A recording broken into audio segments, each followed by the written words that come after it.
Hey there, it's Magsy, and welcome back to Local Whidbey Podcast, the podcast where we celebrate the audacious islanders, the wildly creative, the quietly impactful, and the just plain interesting humans who call Whidbey Island home. Season 2 is here, but before we leap into the new, let's take a moment to look back. Season 1 was a ride. I launched this little island love letter of a podcast with a mic, a mission, and a deep affection for the people who make this place unforgettable. Over the season, I sat down with artists who turned passion into purpose, entrepreneurs growing businesses rooted in creativity and community, farmers, musicians, and storytellers who are reshaping what it means to live and thrive on Whidbey Island, and a few fearless souls who said yes to life in the most wonderfully unexpected ways. I averaged well over 2,000 new listeners each month and averaged more than 32,000 page views to withmagsy.com each month as well. Turns out the Whidbey Island and the surroundings area are curious about this magical misty island in the Puget Sound and the characters who make it sing. From walking around a cemetery to eating a hamburger while chatting it up with a Whidbey Island music historian and photographer, the conversations were rich, real, and ridiculously fun. Season 2, even better. I will learn so much about harvesting mushrooms, chat it up with a highly accomplished judge, toast with a glass of wine celebrating local wineries, always making time for artists and musicians because we are so fortunate to have a great talent here.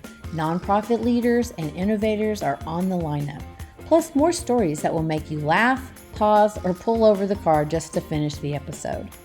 And if you know someone who deserves the mic, someone whose Whidbey Island story deserves to be heard, head over to localwhidbeypodcast.com and send me a note. This season, we're going deeper, wider, and possibly weirder in the best way. So let's get started. Hello, my fabulous Whidbey adventurers, and today, buckle up, because we've got an absolute force of nature on the mic. I'm talking about Larry Mason, a man who frankly makes the rest of us look like we're standing still. Larry is the man who makes sure the music behind the Oak Harbor Music Festival actually happens. You know, that 15-plus year event where thousands of people come to hear musical artists dance, sing, and revel in the heart of downtown Oak Harbor? Yeah, that doesn't just magically appear. Larry is the wizard behind the curtain, making the music all work. But wait, there's more. He just retired from being a project manager for Cascade Custom Homes and Design, building gorgeous custom homes right here on Whidbey Island. Because sure, why not throw a little dream home building into the mix? And if that wasn't enough to make you question your life choices, he's also the owner and operator of Island Trollers, selling custom canned troll caught albacore since 1969. That's right, he's out here feeding the people and entertaining them too. Oh, and as I mentioned in the title, he's also a musician, because of course he is. Today we're diving into how Larry juggles it all, why he's so committed to keeping Whidbey Island's music and community spirit alive, run a business, can Tuna, and organize the musicians of a major festival, and still play the drums without collapsing. Spoiler alert, he's pretty inspiring. So let's get to it. Hey Larry. How are you doing? I'm good. It's so nice to be out here in your beautiful property overlooking the Saratoga Passage, and we're on the top of the hill. Are you king of the hill? I'm king of the castle. You're king of the castle. Yes. Okay, cool. You heard the intro and everything that I said, and I hope you agreed with it. But let's start from the beginning. Did you grow up here on Whidbey Island, and what was your childhood like? You know, I actually was born in San Diego, so I did not move to Whidbey Island until I was the ripe old age. I did grow up on Whidbey Island and went to kindergarten here. Did all my schooling at the Oak Harbor 201 school district. Oh my gosh! Yeah, so that was a long time ago. Was it like it's almost like Little House on the Prairie? Would you see people like just at school and then not see them the rest of the week? I mean, how was that? Well, no, I mean, it was a lot different than it is today. I mean, we walked to school, we rode our bikes, I mean, there were no lines out. Was it Mayberry RFD? There was no lines outside of the elementary school on Midway Boulevard picking kids up and stuff. You were okay, huh? I walked to school. I lived on, it was 60th Northwest, but they call it Eli Street or something now. It was a great time. Okay. Moved here in 1958. 1958. So what was your childhood like? More like Leave It to Beaver. My mom was at home. My dad was in the Navy. Is that what brought you guys here? Yeah. We moved here because of the Navy. So my dad brought us here. We went from San Diego, Alameda, Tennessee, Oak Harbor. But, when I was a kid, of course, my mom did all of our laundry, and I'd be on my way to school in the morning, and she'd have avocado and toast for us with bacon on it. You were true Californians eating avocado and toast. No, we were. I mean, it was so amazing. Wow.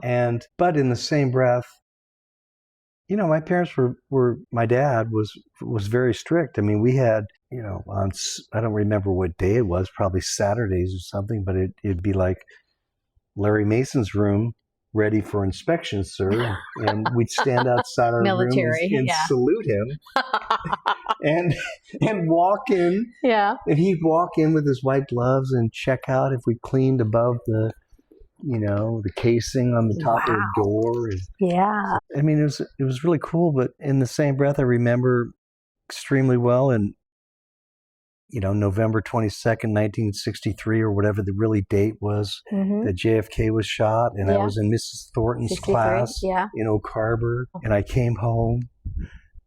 We walked home from school. The speaker came on the intercom, and they said, "School has been dismissed."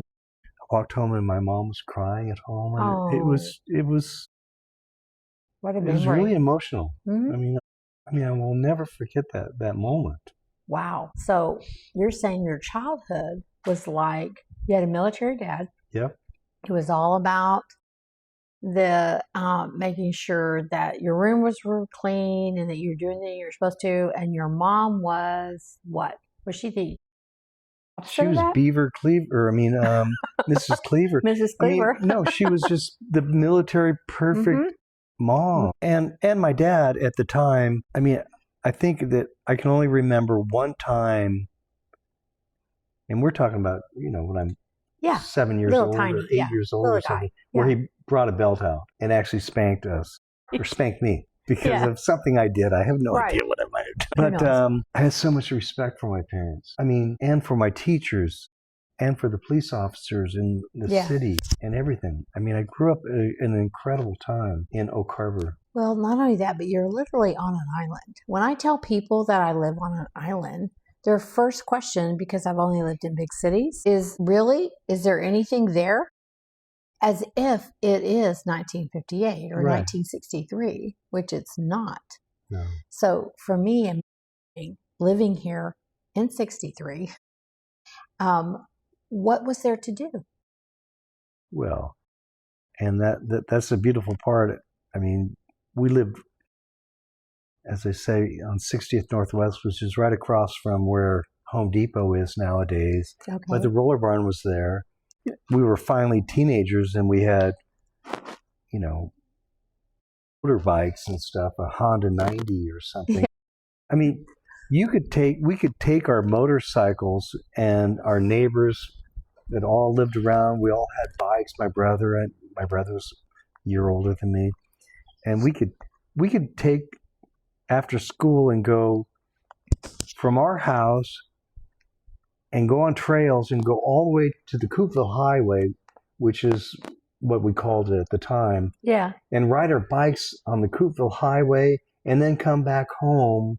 Wow. Without getting on. We didn't have licenses. We were not on the roads. There were enough trails we could find. But those were during the days when your parents said, "Don't come back till it starts getting dark," and they were okay with that. My parents said, "Come back for dinner." Yeah, for dinner. We had to come back for dinner. Right. Right? Wow. They did not care where we were until dinner. But we had to come home for dinner. And nowadays, people would call social services for that kind of thing. But back in the day, I'm just slightly younger than you. But back in the day, I know not my sisters and I, but my brothers, they got to do that. They got to like go until it was, the sun was going down and they would, slide in the house. Yeah. And we had go-karts up on our street. We'd ride our go-karts down that we made and all the kids. And, had a unicycle that I'd ride and we'd do wheelies. And, right. I mean, but we were young. So let's progress into your love of music. Mm-hmm. So being here on Whidbey Island, what were your earliest memories of music? I knew when I was in the 5th grade, and it possibly could have been, the Beatles on the Ed Sullivan Show or something, that I still remember on our black and white TV that we had in our room, because we used to family watch those shows, Smothers Brothers. But I knew I wanted to play drums. And to play drums in the Oak Harbor system, you had to have 2 years of music prior to even playing a drum. And I thought, what? That's weird. So we had a Hammond C3 organ in our house that my mom played and my sister April played. And so I decided to take organ lessons when I was in the 5th grade. Which taught you to read music, right? When I learned, I knew I had to take 2 years of music in order to play drums when I got into junior high. Hey. So I think I was in the 5th grade and I started taking organ lessons and, Blue Moon. Right. I had it down, Yeah. And could I read music? I learned the parts, right? Yeah. I mean, I did. Wow. Organ player. Yeah. So I did that early so I could start playing drums in Mr. Grove's 7th grade class when I was in junior high. And eventually, George Conopic was my teacher. And by the time I got into high school, Ed Bridges, who is one of our Oak Harbor Music Festival scholarship recipients. I mean, we've named one of them after Ed Bridges, one of my music teachers. But I knew at an early age I wanted to play drums. And my dad was a Navy lieutenant commander that retired at 1965, I think 66, and then decided that he wanted to be a commercial fisherman. Okay. So when I was in the 7th grade, I went out fishing albacore with my dad. Okay.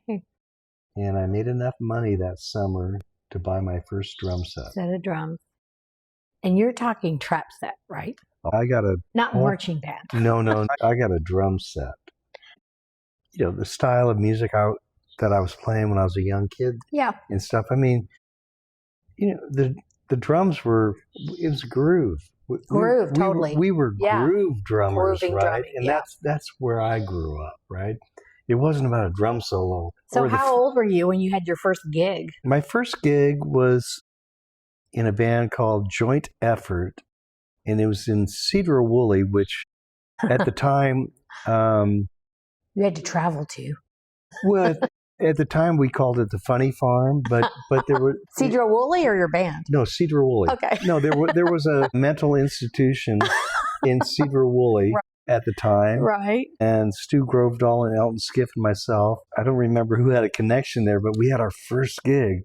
And we drove over there in Stu's van with our equipment set up in the back and played this, I don't want to be politically incorrect or anything, but it was a mental... Right, I understand. Yeah. Right. And it was a great gig. They loved us, right? It was our first gig, right? And I was probably... They didn't know any better. I was probably 7. But what did you play, though? What kind of music?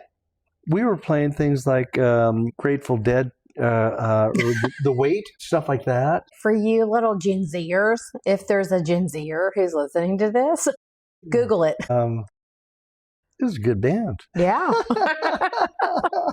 Yeah, very good band.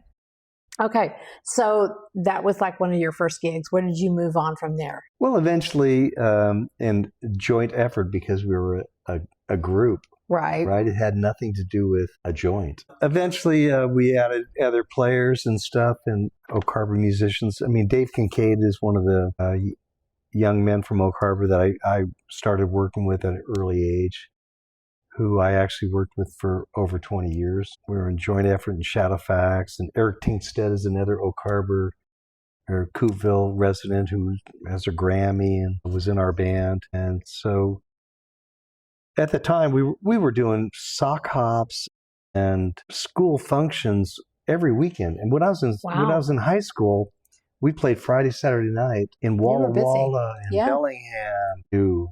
We did roller skating rinks. We played all the time. Did you say Walla Walla? Yeah. You would drive to Walla Walla? And come home that night. Wow. Okay. Wow. Yeah. And, this organization, Unicam, Jim Smith and Craig Cook that we worked with at the time, they were booking 30, 40 bands and throughout the state. We were making the same kind of money people are making right now. Wow. That's awesome. So tell me this is what I thought of when you were talking about making money and going here and going there. Do you have any stories that you're willing to reveal, hilarious or otherwise, in your early music days? Like things that happened? People like that kind of stuff. Yeah. I'm sure I have a lot of stories, but I could go further on into later days when, played with the Allies in Seattle, which was a very popular band, and we won the MTV basement tapes or whatever it was at the time. I still have the drum set. MTV was a thing. The drum kit that I won from that, which I've used my whole career. It's still here. You won a drum kit? We won a bunch of money from Yamaha. Okay. Some of the guys got guitars and this. I said, no, I want drums. Okay. And I got a drum kit, probably 1982, and I still have it right here at my house. Wow. That's awesome. Later on, when I moved to New York and was in the Brandos, and we were opening for a band called The Replacements, and we were at the Tower Theater, I believe it was in Philadelphia. We played our show, and I said, I'm going upstairs, and I'm just going to walk into their dressing room. And so I walked right into their dressing room and said, hey, what's going on? Right? And they go, I bet your manager's better than ours. They only gave us one bottle of vodka. They were like, and so I think it was the bass player said, you're way too cute. Come over here. I want to cut your hair. And so he took out a lighter and started lighting my hair. Okay, wait. With a lighter. Okay, right? Hold on 1 second. We've missed the transition. So you're talking about Seattle? You said a wild story. It is, but here's the thing. There's some kind of arc from Seattle to where you were. How did you get over there? So played in the Allies in Seattle right at the perfect time when the Heats, the Allies, the Cowboys in the early 80s. It was and these were musical groups like you guys were? You look it up. It's a very popular time. Okay. We were playing place Astor Park, Baby-O's. And what year was this? Early 80s. Okay, early 80s. Yeah. We were full-time musicians. We were playing 5, 6, 7 nights a week, going to Vancouver, going to Idaho. And you got invited to the East Coast?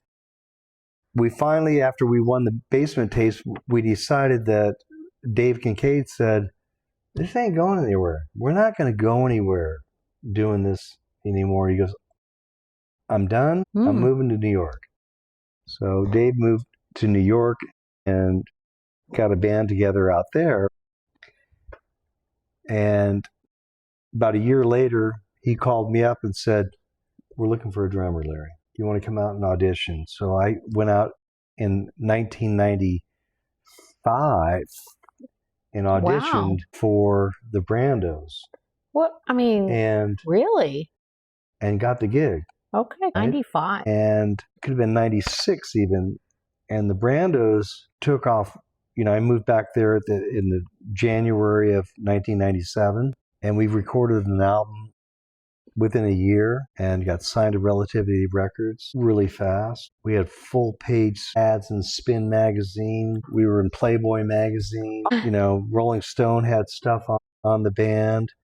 And we started touring with all these acts and things. And our first record came out. Let me interrupt with a sensitive point.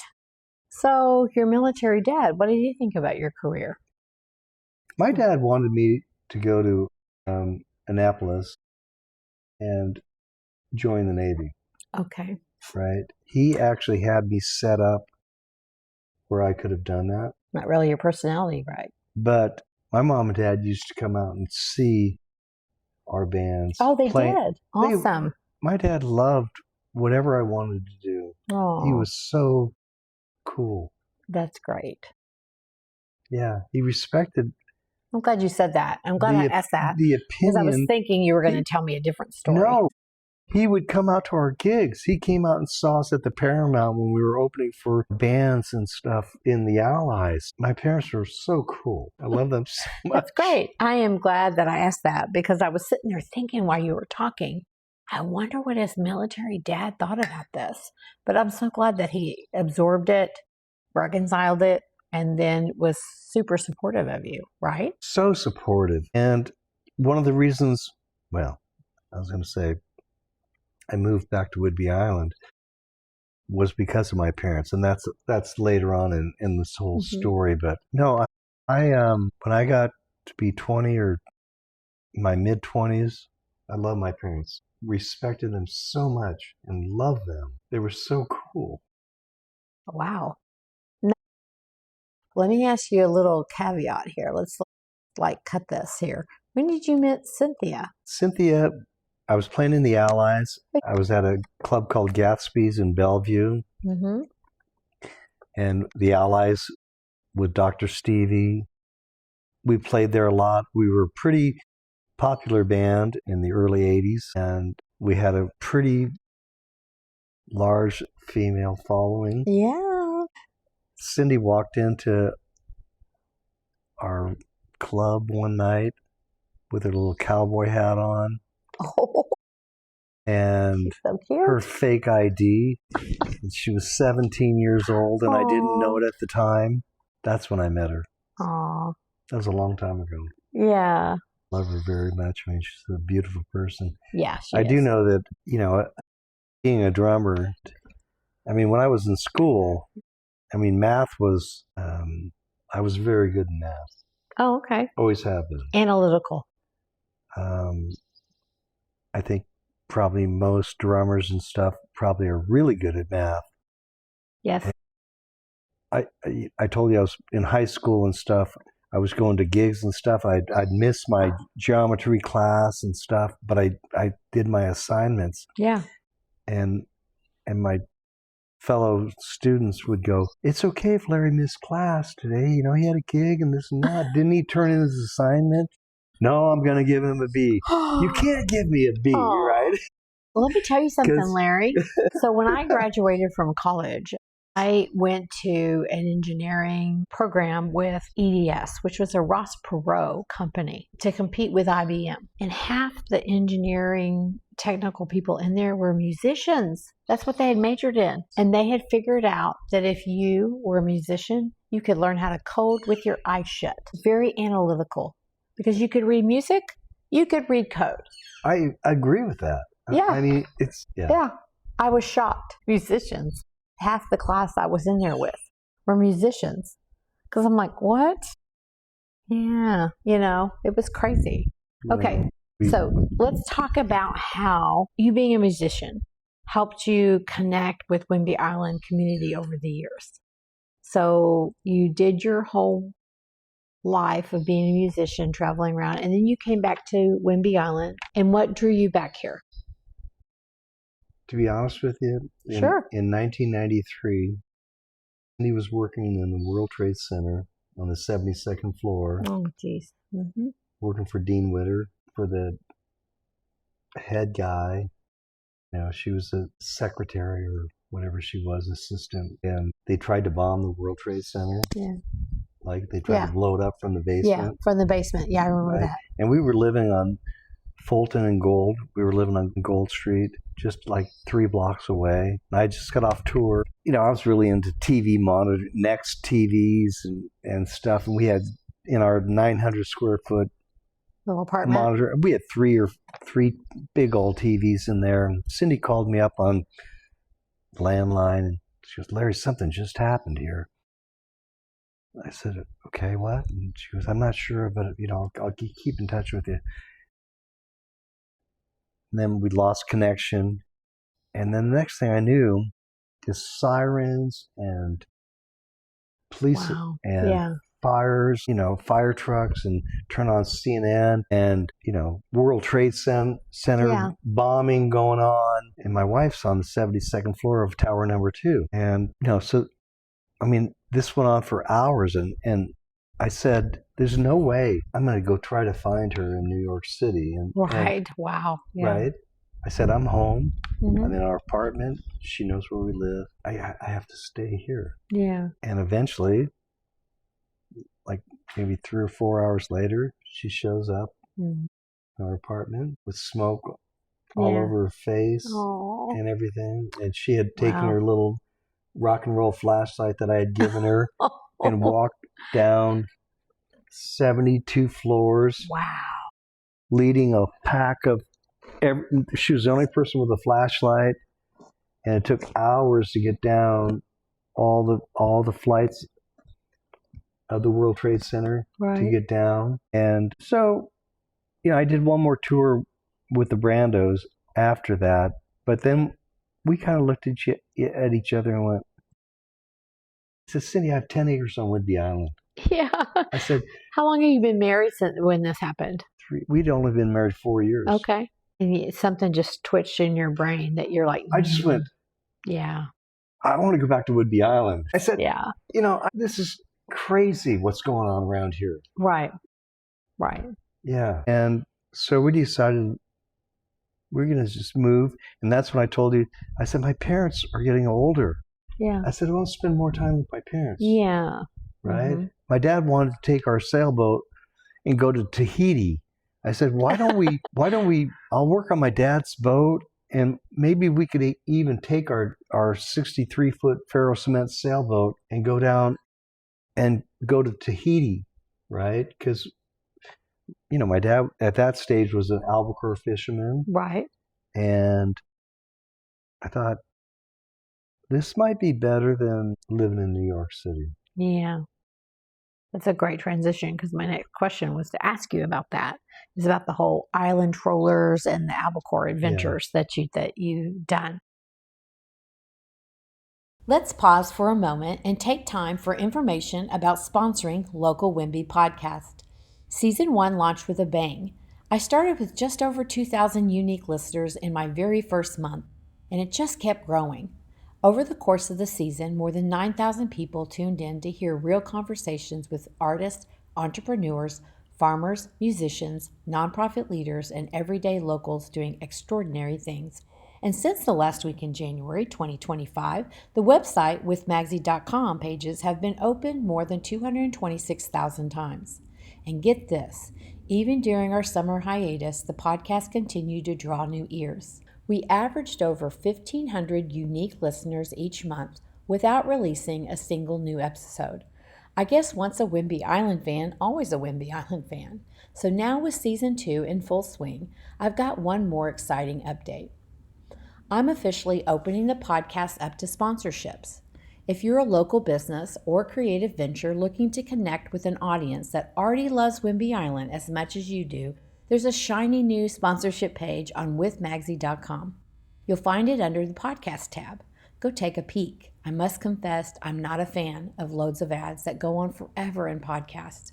So as not to be a hypocrite, I'm looking for businesses who want to get a message out that is helpful and interesting with my guidance and works well with this podcast. After much thought and being a communication strategist for over 25 years, I'm looking for sponsors who help the community thrive and can give me an ad content that is highly trackable because it strikes a chord or is highly helpful. Whether you've listened from the start or you're just now discovering this island storytelling series, I'm so glad you're here. If you're interested and want to have a chat, again, check out sponsorships under the podcast tab at withmagsy.com. Now, let's get back to the interview. So your father was an albacore tuna fisherman? 30 years in the Navy, and then decided he wants to start fishing, and bought a boat, the Oslo. Jim Keating. Oslo, mm-hmm. Yeah. Another commander of his, Jim Keating. And in 1969, they started Island Trollers Corporation. Yeah.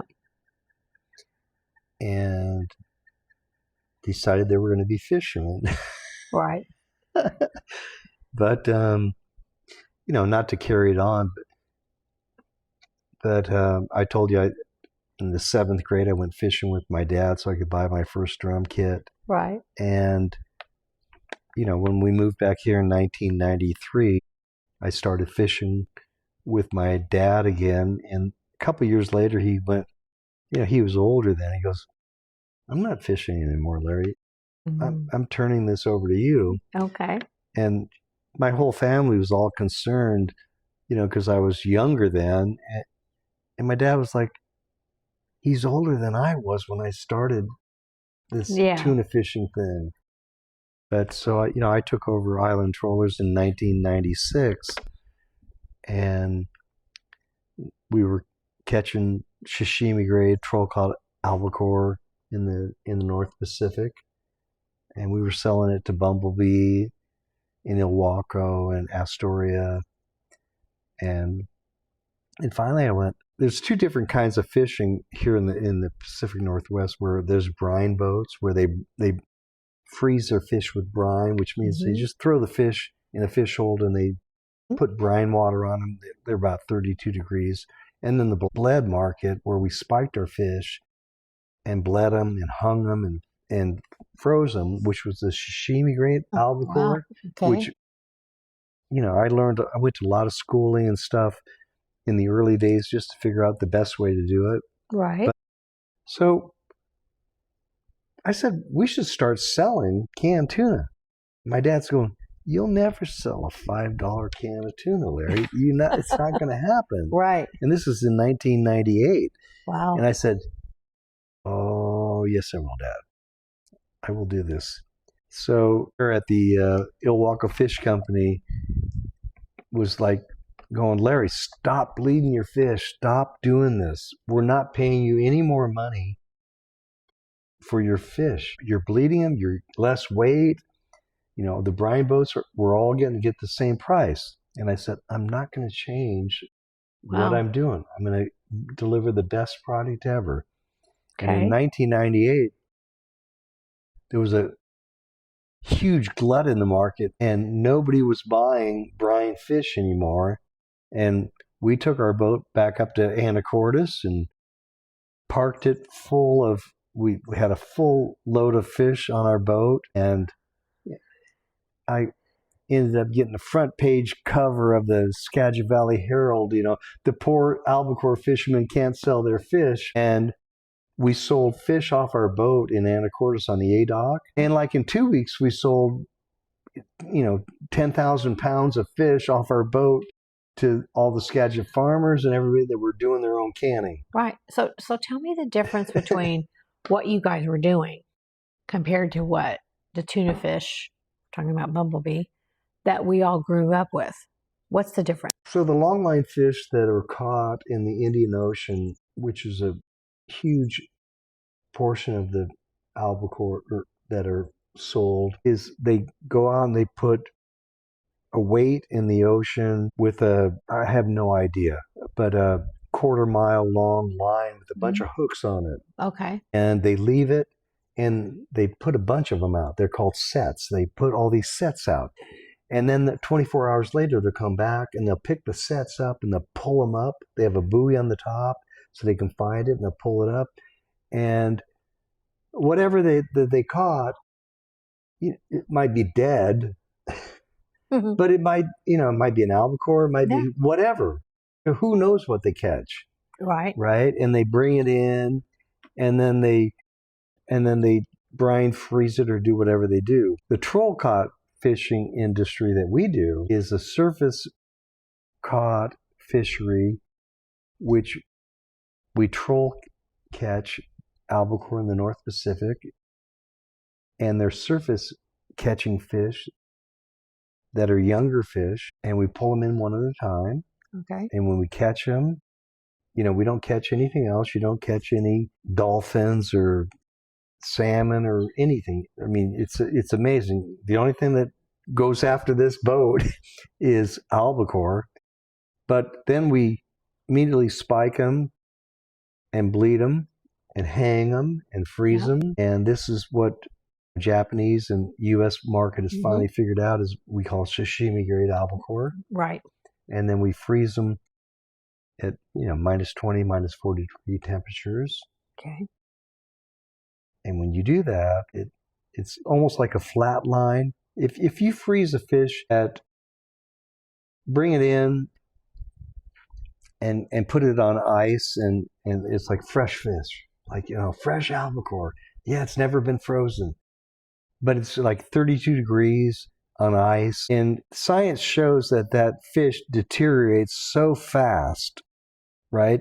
And you only have about 7 days before it can even go to the market. Yeah. But it takes 4 or 5 days even to get there, and then to bring it back to Westport or Ilwaco or wherever, and then ship it to Denver. Yeah. Right? I'm not buying that fish. Why? When we because it's already deteriorated. Yeah. But when you take a fish and you bring it on board your boat, 200 miles off the coast of Washington or Oregon, and you bleed it and hang it and put it in a fish hold at minus 40 degrees. Okay. The thing is like flat lines. It does not even move as far as deteriorations. And then you bring that fish back and you put it into a cold storage at minus 20. It still doesn't move. And a year later, you thaw that fish out. That fish is way better than that fish you bought at the supermarket that says never been frozen. Okay. Wow, that's a newbie for me, because I'm someone that's like, oh, this has been previously frozen. Flash frozen seafood is the hippest thing of the day. Okay. But we've been doing it for 25 years. Okay. They're doing it now with salmon, cod, everything. Yeah. But no, they're figuring this out. So do you feel like, or you can tell the listener, have you been more on the business side, or have you actually been out on a boat to observe? No, I started catching fish in early 60s and fished until 1996. So I owned my own boat and caught. Okay. I've caught more fish than I would say anybody. Besides other fishermen. So you know what you're talking about on both sides. I'm an albacore fisherman. That's what that's what I did. Right. Yeah. Well, I didn't know if it was your dad doing the fishing part. You came in later to take over the business side of it. Yeah, no. When I took over the fishing part I fished with my dad, early 90s, and then took over and started fishing myself and went out with, I used to take my musician friends out. Carl Funk went out with me from, the Halyards. Yeah. I've been at sea a lot. So I've been on the sea with the waves crashing down, the wind in my face and the stars all around. So that being said, this is going to be a total change of subject. So tell me this. How did you get into the custom home building then? Let's just flip this conversation. No, it's a question. To custom home building. A friend of mine that used to come out and see the band that I was in play all the time was a dear friend to a classmate that he married, and he was a custom cabinet builder, Bill Oren, who owns Whidbey Woodworks, which is a high-end cabinet builder in Woodway. He came to me and said, Larry, one of my builders has got a new job on Camano Island and is looking for a superintendent. And he goes, I think you would be perfect for this job. And I said, I know nothing about building. Okay. And he goes, you should meet him. And so I met Rick. His name was Rick King, Blue Canyon Construction at Northgate. And I was living here on Whidbey Island. And I met him, and I told him, so Larry, what's your I said, I know all about scheduling tours, trucking, hotel crossover rooms. skills, didn't you?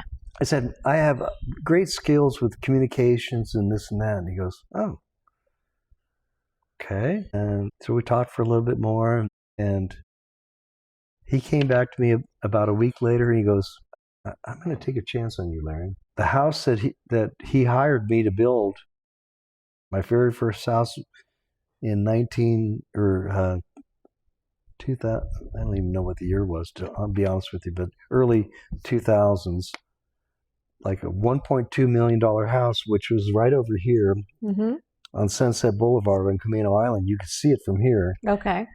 That I built, and he goes, I'm going to take a chance. I think you might be able to develop into something here. I had been selling tuna to this young man who was a high-end builder on Camino Island. Okay. And I called him up, and I said, hey, I just got this job working for Blue Canyon, and I'm going to build a house on Camino Island. He goes, Larry, you're going to need some subs. And he opened up his book to me. Wow. He opened up his book. That is awesome. Right? And he showed me frame, dirt guy, septic guy, foundation guy. He opened up, and I called all these people. And I said, hey, I got your number from, I'll get his name in a second. But and he goes, oh, you're building a house in Camino? Yeah, we'd like to talk with you, Larry. That's awesome. Well, what's awesome about it is the framer, the finish carpenter, landscape architect, the steel guy, Rick Wesley, still work for me. Wow. To this day. They have followed me on every single one of the jobs I've ever had and are still my subs. That's great. And my best friends. Yeah. So you've never pissed them off? No. That is great. So the home building industry, how did you incorporate that in also running the albacore tuna business? Well, the albacore tuna business is something I've always done, so I haven't given up on it yet. So, I have no employees. I do everything myself. It's not full time. Right. Right, but I do it every day. Yeah. So, rather than most people that get up at 8, I get up at 4, and I do my tuna business, make up orders, ship it out, right, and do that, and then I go to work. So, with your music background, and then you're working in your family business, and then working in the building business, you're basically establishing community, right? You just said that people have been with you for 40 years. So how did that lead into the Oak Harbor Music Festival? Because that is a huge community thing. So what led into that? Well, and the Oak Harbor Music Festival is kind of something that I didn't fall into, but was asked to come into, and of course is my passion. I'm a volunteer for the Oak Harbor Music Festival. I've been a volunteer for 15 years for the Oak Harbor Music Festival. Is that when it started, 15 years ago?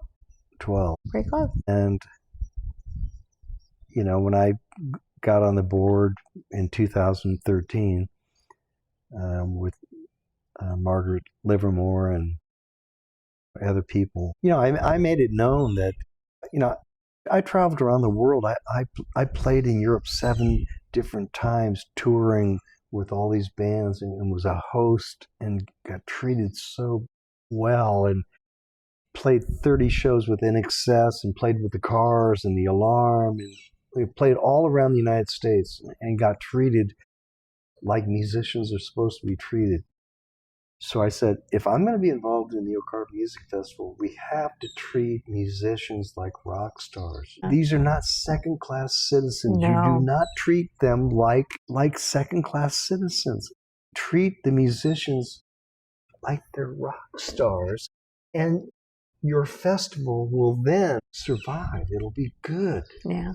Right? So from day one, I said, if you'll let me have my vision on the music end of it, I will do this. And so I got to bring in bigger stages, make it easy for musicians to get to the backstage areas, have private areas where they can sit before they play. It's all about the musicians and stuff, you know. Most people treat musicians like they're second-class citizens. It's like, I disagree with that. Wow, I don't really think that's how the Oh my God, public won't you play for $100? Come on. You know, we don't have any money. We'll give you dinner, you know, we'll promote you. You know, it's like, no, you promote us. You pay us. I'm sorry. Yeah. It's the other way around. Yes, I think so too. I'm very naive about this because I'm the opposite. I am like someone who admires musicians. And I didn't realize until I've met a few that what you just said is that they're treated like second-class citizens. I didn't realize that until just a few years ago, that that's the case. No. I mean, you know, oh, we'll be happy to promote you and we'll give you dinner. It's like, oh, no. The Oak Harbor Music Festival pays every musician, and, you know, some of them we pay extremely well. So do you have any favorite performances or favorite musicians that you've had in? Oh my God, I have so many. You can't believe it. Well, just Lucas Nelson. Drop a few. And Promise of the Real, you know. Okay. Mark Richard, Jamestown Revival, Larkin Poe, Tyler Bryant and the Shakedown, Aaron Jones. Aaron? Is his name really Jones. Aaron? No, it's Aaron Jones. No, he's played here. Aaron and the Way played here. The Dip has played here. The Fame Riot has played here. The Naked Giants. So when we moved here during COVID, I would say that the number one thing people told us when it came back after COVID was to go make sure we went to the Oak Harbor Music Festival. That was the number one thing that people came to Whidbey Island for. That's what we were told. But yeah, we were told literally by many people when we first moved here that the number one thing that brings people to Whidbey Island is the Oak Harbor Music Festival. I love that people are saying that. Yeah, I'm not kidding. We were told that. Goodness. I love that. And I just recently, from interviewing Dennis Brown, heard about Little Big Fest. I wasn't aware of Little Big Fest. Yeah. And so we might have to go down there and see that you should. this summer. Okay. So do you have any fun memories that you, of all the years you've been doing the music festival? You know, got a phone call, and I don't remember the exact date, but it doesn't even matter. Yeah. But got a phone call from this band, and they're like, we're the Loving Mary Band, and we're Steven Tyler's band, and we're playing at the Puyallup Fair. And we looked up the situation where we have a day off and we'd like to play somewhere. And you guys are on an island and, we're kind of interested. And I said, I happen to have a Saturday night opening available on the West Stage. And I said, I'm sure that I don't have the budget number that you guys want, but I'd love to have you guys play. So the Loving Mary Band played. They said, we'll take the gig. Right? They're playing with Steven Tyler at the Puyallup Fair on Sunday. And Saturday night, of course, rumors are going around town. And I don't know who started it. Maybe Steven Tyler might even show up. Right? So you accidentally dropped that? The night that the Loving Mary Band played at the Oak Harbor Music Festival on the West Stage, there had to have been 5,000 people. Tar Beach was packed all the way and all the way back, and the band was fantastic. It was one of the highlights of my life. I could not believe how proud I was of Oak Harbor for coming out and having so much fun with us. Yeah, totally. It was so cool. Wow. Yeah, because you never know about Oak, you just never know. Okay, so let's talk about all your hats. So you've been musician, fisherman, builder, event organizer. What's the biggest lesson you've learned along the way? If you can think of something. I don't know if there's any biggest lesson, but I think building from day one, I have always treated all of my subs and everybody like there's way smarter than me. I've always said, you guys, what would you do? You're smarter than I am. That's right? one of the number one signs of a leader.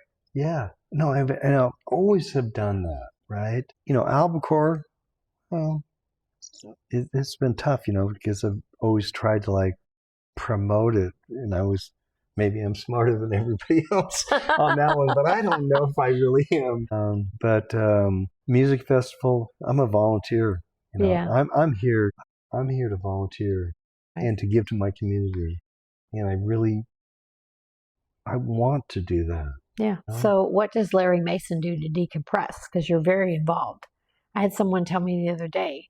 I said, oh, yeah, I do the supper club and I do the podcast and, and that's pretty much the only thing I said. And then they go, do you have ADHD? They literally said that to me. And I said, no, I'm trying to be involved. I'm trying to get to know the community here. Yeah. And so you're very involved at 100 times more than I'm trying to attempt to be. So what do you do to decompress? Look at my yard. I have 5 acres here. I mow. I weed eat. I work in my yard. So let me tell the listener. That helps a lot. Let me describe our ambiance here. So we're at Larry's house, and he has, what do you call these types of doors? The accordion doors that opened. They're called Nana walls. Nana walls, and we're looking out. He's at the top of a hill, and we can see the Saratoga Passage in front of us, and the cool breeze is coming in. And we just turned around the chair. So this is how we're just decompressing as we're having this conversation. Yeah. So yeah, it's amazing. It's fantastic. Well, and just being right here at home with, I only have 1 alpaca left, but I had John Paul, George, and Norman, and John Paul, George, and I'm down to George, who's 21 years and 9 months old. So I've had him that long. Yeah. And Mickey, my little kitty, is here, and my lovely wife. I see her driving up the driveway. But oh, there she no, is. this is I decompress right here at the Wild Orchid, which is what we call our house. So the Wild Orchid? Yeah. Okay. So say you were out of town, you weren't here, and someone said, oh, you live on Whidbey Island. Where's that?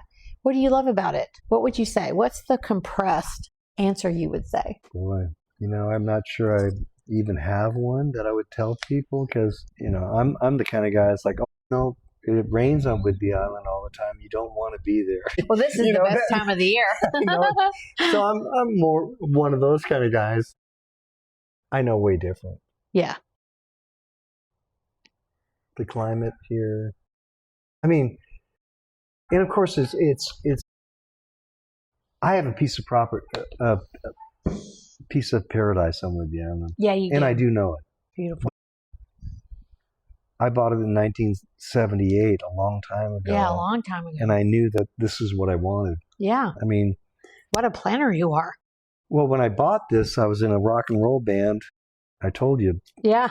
Joint effort at Pegasus, and I thought that when I'm 25 years old, I'm going to retire, and I'm going to build a fence around my property and build a house on the top of the hill, and I'll have a bunch of panthers and cats and things around, is what I envisioned. You were that rock and roll panther guy. And so now that I'm 70 years old, living on top of the hill with my cat, yeah, I feel like maybe I did fulfill my dream. You did. Yeah, you did. So let me ask you a question. How would you like to see Whidbey Island evolve in the next 5 to 10 years? That's a great question. I will say that I am the vice president on the Oak Harbor Creative Arts Foundation. It's another nonprofit that Cynthia and I are really involved with, and we'd like to build a performing arts center in Oak Harbor. And like Wicca? I would love to see a performing arts center somewhere up here in North Whidbey, where we could really have some great talent in a beautiful facility perform here. And not only that, a great banquet facility for organizations to come and have a place that is not like anything they've ever seen here before. I'm rubber stamping that idea 100%. Yeah. That's a great idea. Okay. One of the things I like to do is do a couple little rapid fire questions that you can just. I mean, first concert you ever went to? Herman's Hermits. Hermits. Okay. I'm Henry VIII. Henry VIII. I am. Oh my gosh. So what's one band or artist you'd love to book for the festival? No budget if you didn't have any limits. Wow. I'm not even sure on that. I do know that Alan Stone has been on my list for quite a few years, and I almost got him this year. Okay. But I'm sure there's somebody else if I had no budget. The Rolling Stones. So when you were in your concert years and your touring years, what was your favorite snack after you were done? Snack?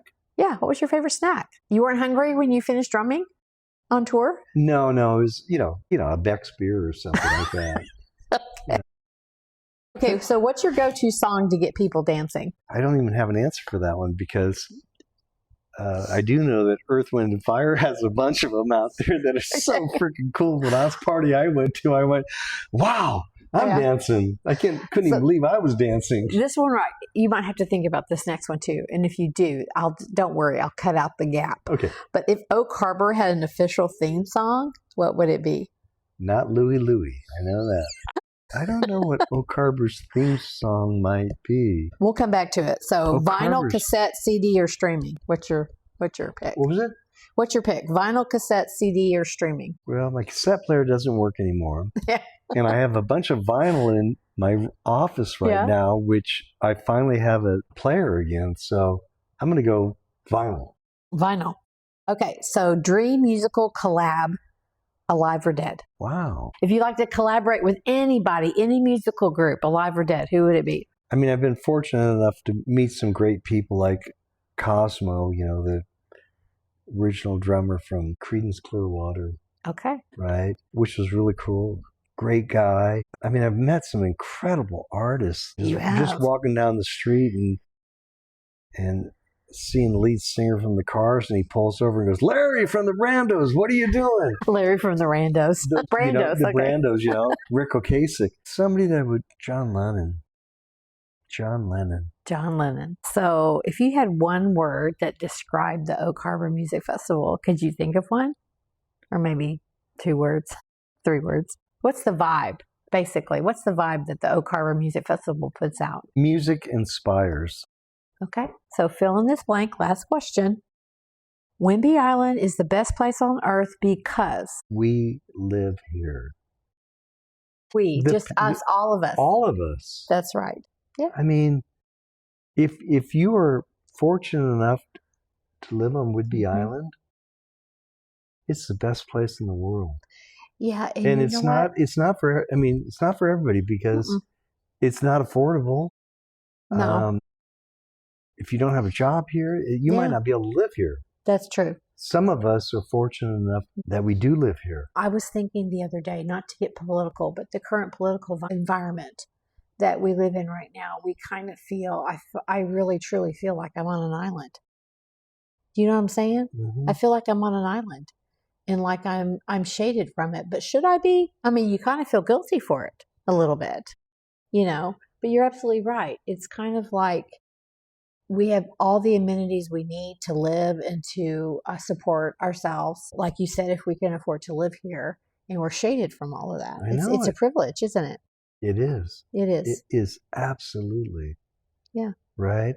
I mean, but in the same breath, we don't want to, discount that or, be concerned about other people in Ukraine or wherever they are. Yeah, absolutely. But this is.